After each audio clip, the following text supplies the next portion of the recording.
लल्ली सौभाग्यवती भव।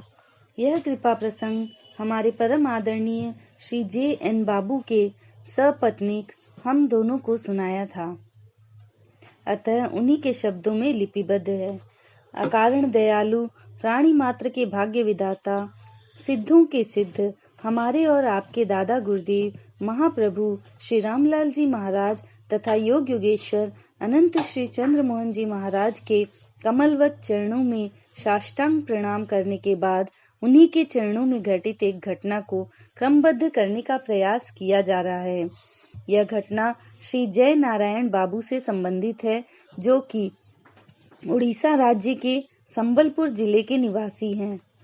श्री सिद्ध योग के सुयोग्य पाठकों से सविनय निवेदन है कि इस लेख की त्रुटियों को लेखक की गलती मानते हुए क्षमा प्रदान करने की कृपा करें। घटनाक्रम सन 1980 के पूर्व का है।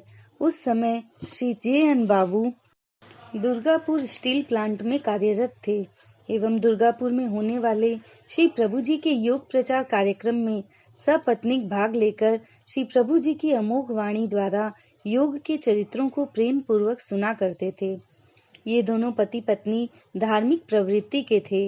इनकी पत्नी एक पतिव्रता भारतीय स्त्री है। इन दोनों पति पत्नी की दीक्षा सन 1980 में हुई थी। दीक्षा के 1 वर्ष पश्चात श्री J.N. बाबू के शरीर में खून का विकार आरंभ हो गया एवं दवा करने पर रोग घटने के बजाय बढ़ता ही गया। अंततः इनके दाहिने पैर में असह्य पीड़ा होने लगी। इस रोग को जब इन्होंने वहां के विशेषज्ञों को बताया, जब जांच करने के पश्चात पता चला कि इनके दाहिने पैर का पूरा खून अंदर ही अंदर जम गया है तथा खून में विष का प्रभाव हो गया है। यदि इसका समुचित इलाज नहीं कराया गया तो विष पूरे शरीर में फैल जाएगा और इस कारण इनकी जान को भी खतरा हो सकता है। यह जानकर इन्होंने अपने पैर का इलाज दुर्गापुर शहर में कराया, परंतु कोई विशेष लाभ नहीं हुआ एवं इनका रोग हमेशा थोड़ा बहुत बना ही रहा। रोग के शुरुआत में लगभग 3 वर्ष पश्चात रोग का दोबारा प्रकोप बड़े ही भयानक रूप से हुआ। रोग की भयंकरता को देखते हुए श्री J.N. बाबू नौकरी से छुट्टी लेकर अपने गृह राज्य उड़ीसा में आ गए एवं वहां के मेडिकल कॉलेज में अपना इलाज करवाने गए। वहां के विशेषज्ञों के अनुसार विष का प्रभाव दाहिने पैर में पूरा व्याप्त होकर अब शरीर के और अन्य स्थानों पर प्रारंभ हो गया था। अतः डॉक्टरों ने श्री J.N. बाबू की धर्म पत्नी श्रीमती रुक्मणी देवी को सलाह दिया कि यदि इनका दाहिना पैर काटकर शरीर से अलग नहीं किया गया तो विष का प्रभाव पूरे शरीर में व्याप्त हो जाएगा। तब श्री J.N. बाबू की जान को भी खतरा हो सकता है। पति का पैर काटने की बात सुनकर श्रीमती रुक्मणी देवी को बहुत ही दुख हुआ, परंतु इन्होंने प्रभु जी का निरंतर ध्यान करते हुए अपने हितैषियों से इस विषय में विचार विमर्श जारी रखा। अंततः सब हितैषियों ने मिलकर यह तय किया कि श्री J.N. बाबू का दाहिना पैर काटकर अलग कर दिया जाए, जिससे उनकी जान को खतरा न हो सके। जिस समय यह बात चल रही थी, उस समय श्री J.N. बाबू एवं उनकी पत्नी ने श्री प्रभु जी की कृपा से संबंधित एक विचित्र एवं अलौकिक चरित्रों को देखा। श्री प्रभु जी ने उन्हें स्थूल रूप से भी अनेक आशीर्वाद दिए एवं कहा कि लल्ला, तुम ठीक हो जाओगे एवं तुम्हारे सभी परिचित तुम्हारी अच्छी प्रकार से सहायता करेंगे।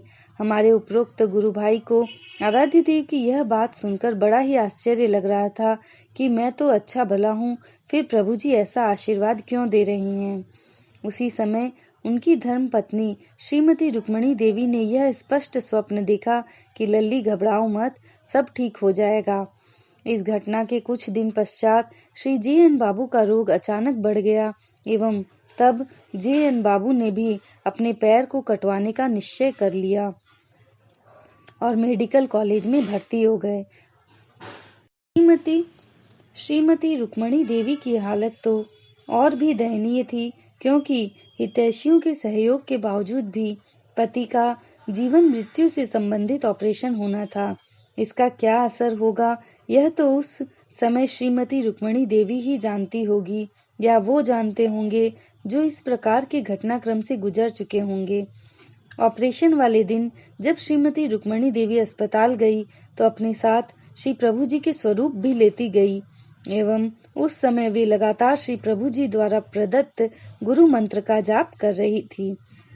जिस समय उनके पतिदेव श्री जे.एन. बाबू का पैर काटने के लिए उन्हें ऑपरेशन थिएटर में ले जा रहे थे, उस समय श्रीमती रुक्मणी देवी ने कुछ डॉक्टरों से बात करते हुए सुना कि देखें इस रोगी का क्या होता है। डॉक्टरों की बातचीत सुनकर श्रीमती रुक्मणी देवी उदास एवं निराश हो गई एवं इन्होंने श्री प्रभु जी के स्वरूप को हृदय से लगाकर पूरी श्रद्धा एवं लगन के साथ अपने गुरु मंत्र का जाप करने लगी। इस समय इनकी आंखों से अविरल अश्रुधारा प्रवाह हो रहा था। उनके पति देव का ऑपरेशन सफलतापूर्वक हो गया और वे सकुशल अपने स्थान पर लौट आए, परंतु इसके पश्चात भी श्रीमती रुक्मणी देवी श्री प्रभु जी के स्वरूप को हृदय से लगाए लगातार मंत्र का जाप कर रही थी। उसी समय रात के करीब 1 बजे उन्होंने देखा कि श्री प्रभु जी इनके पास प्रकट हो गए एवं स्वयं अपने कर कमलों द्वारा श्रीमती रुक्मणी देवी की मांग का सिंदूर लगाते हुए आशीर्वाद दिया कि लल्ली सौभाग्यवती भव, अर्थात सौभाग्यवती हो। प्रभु जी के मुखारविंद से यह सुनकर इनका शरीर रोमांचित हो गया। यह पूछने पर कि श्री प्रभु जी आपको स्वप्न में दिखाई दिए कि या ध्यान में, तब इन्होंने बताया कि श्री प्रभु जी ना तो हमें स्वप्न में दिखाई दिए और ना ही ध्यान में, वे तो साक्षात स्थूल रूप में हमें दिखाई दिए। उनका शरीर, उनका हाथ एवं वह सिंदूर हमें साफ दिखलाई दे रहा था। जिस समय श्रीमती रुक्मणी देवी ने यह दृश्य देखा, उस समय उनके पति श्री जे.एन. बाबू बेहोशी की हालत में श्री प्रभु जी की कृपा का विलक्षण अनुभव कर रहे थे। होश में आने के बाद श्री जय नारायण बाबू के मन में विचार आया कि अब तो हमारा एक पैर कट गया है, अब हमारी बच्ची की शादी कैसे होगी। श्री जय नारायण बाबू की 2 बच्चियां हैं, कोई पुत्र नहीं है। पहली बच्ची की शादी तो वे इस दुर्घटना के पूर्व ही कर चुके थे, परंतु दूसरी बच्ची की शादी के लिए वे चारपाई पर पड़े पड़े ही श्री प्रभु जी का स्मरण कर रहे थे।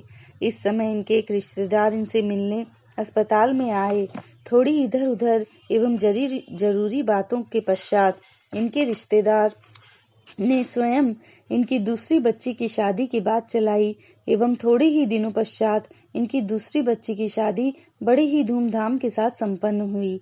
श्री जे.एन. बाबू का छोटा दामाद डॉक्टर है एवं इनकी लड़की वहां बड़े ही आनंद से है।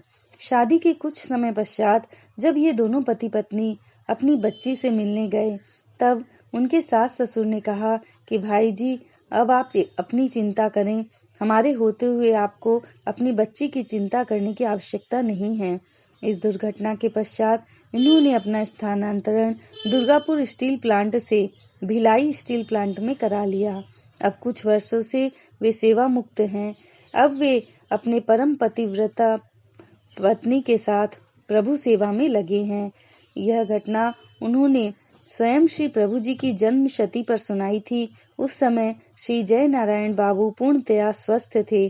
श्री प्रभु जी की अलौकिक कृपा देखकर यही कह सकते हैं कि जाको राखे साइया, मार सके न कोई, बाल न बांका कर सके, जो जग बैरी होए।